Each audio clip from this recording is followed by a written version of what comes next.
ఆలస్యంగా వెలుగులోకి వచ్చిన ఈ ఘటన అందరినీ ఆలోచింపజేస్తోంది.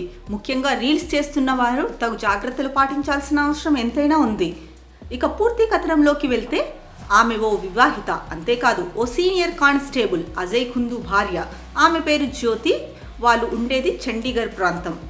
అయితే మార్చి 20న వదిన పూజతో కలిసి జ్యోతి దేవాలయానికి వెళ్ళింది. సాయంత్రం 4:30 గంటలకు తిరిగి వస్తుండగా ఏమనిపించిందో ఏమో తెలియదు కానీ ఉన్నట్టుండి సెక్టార్ 20 గురుద్వారా చౌక్ దగ్గర జీబ్రా క్రాసింగ్ పై రీల్స్ చేయడం మొదలుపెట్టింది.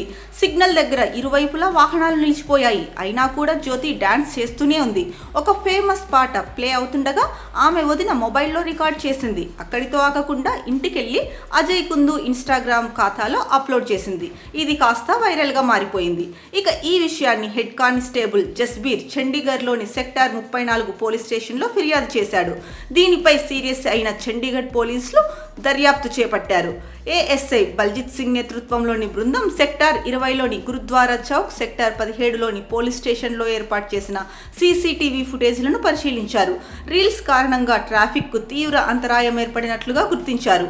దీంతో ట్రాఫిక్కు అంతరాయం కలిగించడం, ప్రజాభద్రతకు ప్రమాదం కలిగించడం వంటి నేరాల కింద 2 మహిళలపై బిఎన్ఎస్ సెక్షన్లు 125, 292 మరియు 35 కింద కేసులు నమోదు చేశారు. అంతేకాకుండా కానిస్టేబుల్ అజయ్ కుందును సస్పెండ్ చేశారు. ఇక జ్యోతి, పూజలకు వెంటనే బెయిల్ లభించింది. అయితే అజయ్ కుందు సస్పెన్స్ పై మిశ్రమ స్పందనలు వెలువడుతున్నాయి. మహిళలు చేసిన తప్పుకి భర్తను బలి చేయడం ఏంటి అని నెటిజన్లు ప్రశ్నిస్తున్నారు.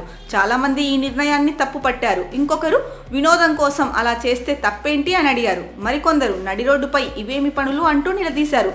ఇలా రకరకాలుగా నెటిజన్లు స్పందించారు. అయితే ఏది ఏమైనప్పటికీ చాలామంది మాత్రం భార్య చేసిన తప్పుకి భర్తను సస్పెండ్ చేయడం కరెక్ట్ కాదు అని చెప్తున్నారు.